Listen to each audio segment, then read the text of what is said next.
Hi everyone, मेरा नाम है हसन अली और आज की इस वीडियो के अंदर हम लोग बात करने वाले हैं कि सिस्टम लिमिटेड का इंटरव्यू का प्रोसेस क्या होता है। मुझे सिस्टम लिमिटेड से ऑफ़र कैसी हुई as a senior software engineer, और उसके बाद हम देखेंगे कि इंटरव्यू का प्रोसेस क्या होता है। आपसे अगर आप एक सीनियर सॉफ्टवेयर इंजीनियर की पोजीशन के लिए अप्लाई कर रहे हो तो वहाँ पर आपसे किस किस्म के क्वेश्चंस वगैरह पूछे जाते हैं, मुझसे किस किस्म के क्वेश्चंस वगैरह पूछे गए थे। और अगर आप जूनियर सॉफ्टवेयर इंजीनियर हो तो वहाँ पर एज अ जावा डेवलपर आपसे किस किस्म के क्वेश्चंस वगैरह पूछे जाते हैं। और लास्ट में हम बात करेंगे कि इंटरव्यू का जो रिज़ल्ट था वो क्या था। तो सबसे पहले हम फर्स्ट यहाँ पर देखने वाले हैं क्वेश्चन कि मुझे ऑफ़र कैसी हुई थी। तो एचआर ने मुझे डायरेक्ट लिंक्डइन पे रीच आउट किया था, तो वहाँ पर मुझे ऑफ़र हुई थी। उसके बाद इंटरव्यू होता है स्टार्ट। अब इंटरव्यू के अंदर मेरे से किस किस्म के क्वेश्चंस वगैरह पूछे जाते हैं।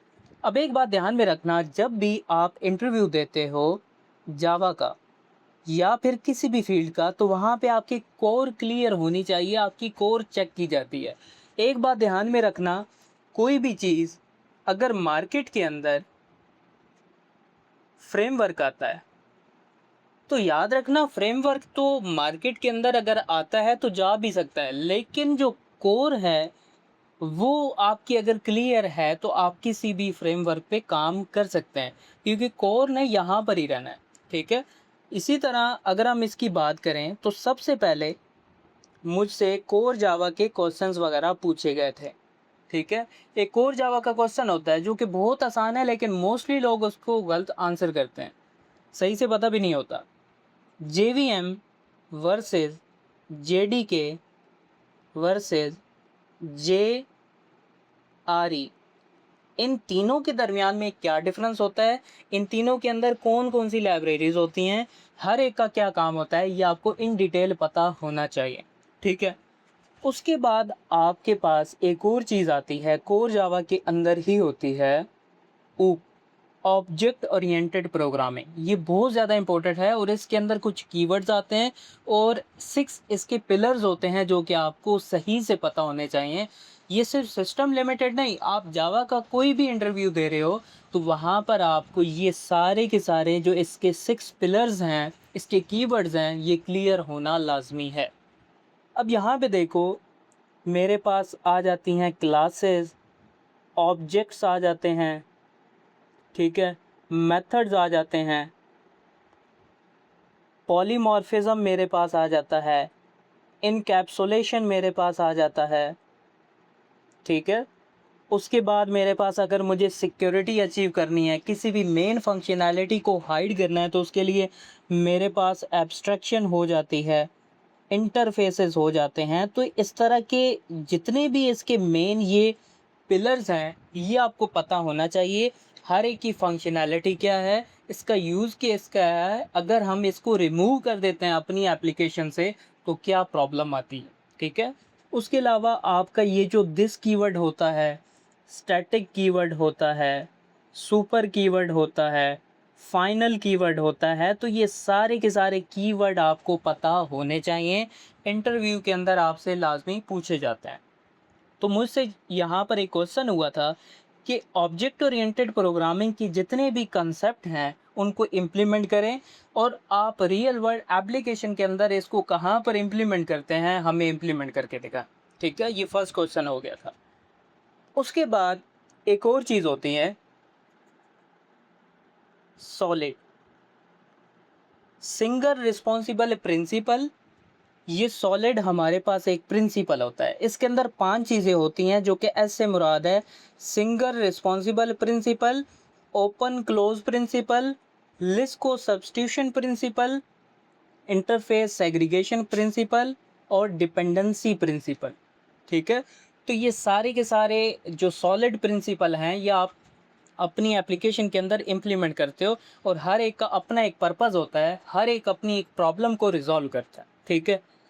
अब जो थर्ड क्वेश्चन था मेरे से पूछा गया था, वो यहाँ पर था लाइक डिज़ाइन प्रिंसिपल। अब ये डिज़ाइन प्रिंसिपल्स क्या होते हैं और डिज़ाइन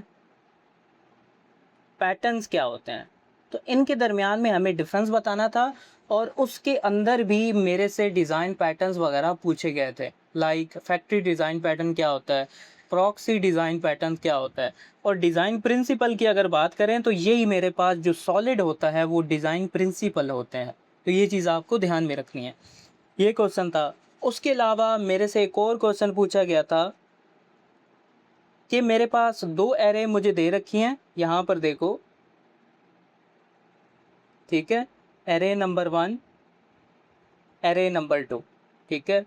इसको मैं कह देता हूँ ARR1, इसको कहता हूँ ARR2, ठीक है? इसके अंदर कुछ भी मेरे पास वैल्यूज़ वगैरह हो सकते हैं। अब यहाँ पे देखो 5, 4, 2, 1 एंड 1, और यहाँ पर भी सेकंड एरे मैं बना देता हूँ और यहाँ पर 7, 6, 8, 7 और 1। क्वेश्चन क्या था कि मेरे पास 2 अनसॉर्टेड एरे हैं, अनसॉर्टेड एरे हैं। सबसे पहले मुझे दोनों एरे को मर्ज करना है, ये फर्स्ट टास्क हो गया। और जो मर्ज मेरे पास एक एरे आती है वो सॉर्टेड ऑर्डर के अंदर होनी चाहिए। सॉर्टेड ऑर्डर का क्या मतलब है कि फॉर एग्जांपल यहाँ पर अगर मैं देखूँ तो मेरे पास ये जो 1 है, अगर न्यू एरे बनेगी तो ये 1 पहले आएंगे, फिर यहाँ पर भी एक 1 है तो ये 1 भी इधर आएगा, यहाँ पर 2 है तो 2 मेरे पास इधर आएगा। 2 के बाद कौन सी वैल्यू है, यहाँ पर 4 है तो यहाँ पर 4 आ जाएगा। अब 5 है तो यहाँ पर 5 आ जाएगा। 5 के बाद यहाँ पर देखिए कौन सी वैल्यू है, 6 है तो यहाँ पर 6 आ जाएगा। फिर 7 है, अगेन 7 है, फिर 8 है। तो ये मेरे पास आउटपुट के अंदर एरे आनी चाहिए, और ये एरे कौन सी है, जो मेरे पास मर्ज करने के बाद एक रिज़ल्ट आया। ठीक है, तो ये एक क्वेश्चन था जो कि डेटा स्ट्रक्चर एंड एल्गोरिदम का था, जो कि वहाँ पर इम्प्लीमेंट करना था। ठीक है, एक और मेरे पास क्वेश्चन था जो कि सॉर्टिंग का था। ठीक है, एक सिंपल, मुझे बहुत सिंपल सा था। मुझे क्या, एक एल्गोरिदम हमारे पास होता है बबल सॉर्ट, तो इस बबल सॉर्ट को क्या करना था, इम्प्लीमेंट करना था। और लास्ट में हमारे पास कुछ क्वेश्चंस वगैरह थे डेवऑप्स के। अब डेवऑप्स के अंदर कौन कौन से क्वेश्चन थे, फर्स्ट मेरे पास क्वेश्चन था सोनार क्यूब क्या होता है। अगर आपने कोड की क्वालिटी को चेक करना है तो उसके लिए सोनार क्यूब होता है। अगर आपने CI/CD बनानी है तो किस तरह से बनाएंगे, CI/CD होती क्या है, कॉन्टीन्यूस इंटीग्रेशन होती है, CD क्या होता है, कॉन्टीन्यूस डिप्लॉयमेंट होती है। तो इस चीज़ को अगर आपने इम्प्लीमेंट करना है तो कैसे करोगे, तो यहाँ पर हमारे पास 2 चीज़ें आती हैं, गिटहब एक्शंस भी आते हैं, एक्शंस, और मेरे पास जेनकिंस भी आता है। तो यहाँ पर दोनों चीज़ें मैं इम्प्लीमेंट कर सकता हूँ। उसके बाद एक और क्वेश्चन था कि अगर आपने इमेजेस बनानी है अपने प्रोजेक्ट की तो किस तरह से बनाएंगे, आपने कंटेनर बनाने हैं तो किस तरह से बनाएंगे। तो यहाँ पर एक टूल होता है डेट इज़ डॉकर।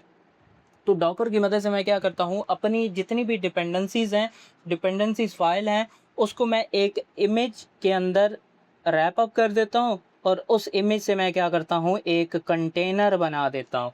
ठीक है, तो इसका आंसर क्या हुआ, डॉकर की मदद से मैं क्या करता हूँ, इमेज बनाता हूँ, और उस इमेज को जब मैं रन करता हूँ तो मेरे पास कंटेनर बन जाते हैं। ठीक है, हमारी एप्लीकेशन के जितने भी हैं यहाँ पर कंटेनर्स बन गए। अब जब ये कंटेनर बन गए तो मेरे पास डिफरेंट टाइप के कंटेनर्स होते हैं, राइट। तो मल्टीपल कंटेनर्स हो जाते हैं। अब जब ये कंटेनर मेरे पास यहाँ पे डिलीट हो जाते हैं, क्रैश हो जाते हैं, तो ये हमारी एप्लीकेशन का डाउन टाइम आ जाएगा। तो इस डाउन टाइम को मैं नहीं चाहता कि यहाँ पर आए, तो उसके लिए मैं एक चीज़ यूज़ करता हूँ K8s, क्यूबरनेटिस। ठीक है, क्यूबरनेटिस क्या करता है, आपके जितने भी ये कंटेनर होते हैं उनको क्या करता है, मैनेज करता है।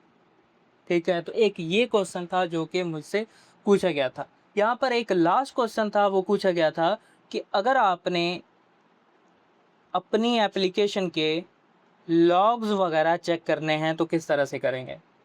ठीक है, माइक्रो सर्विसेज के अंदर। तो उसके लिए हमारे पास डिफरेंट सॉफ्टवेयर होते हैं, लाइक हमारे पास एक होता है ELK, एक हमारे पास होता है EFK, इलास्टिक लॉग स्टैश कीबाना इसकी फुल फॉर्म होती है, और एक थर्ड हमारे पास होता है स्प्लंक सॉफ्टवेयर। तो आपकी जितनी भी एप्लीकेशन की माइक्रो सर्विसेज हैं, माइक्रो सर्विसेज 1, माइक्रो सर्विसेज 2, 3, उसके जितने भी लॉग्स होते हैं आपके स्प्लंक के अंदर, यहाँ पर एक ही स्प्लंक हमारे पास सॉफ्टवेयर होता है और उसके अंदर हमारे लॉग्स वगैरह लिस्ट डाउन हो जाता है। तो ये था इंटरव्यू का एक्सपीरियंस, और उसके बाद मुझे ये सक्सेसफुली पास हो गया था और मुझे सिस्टम लिमिटेड से ऑफ़र मिल गई थी। Thank you so much.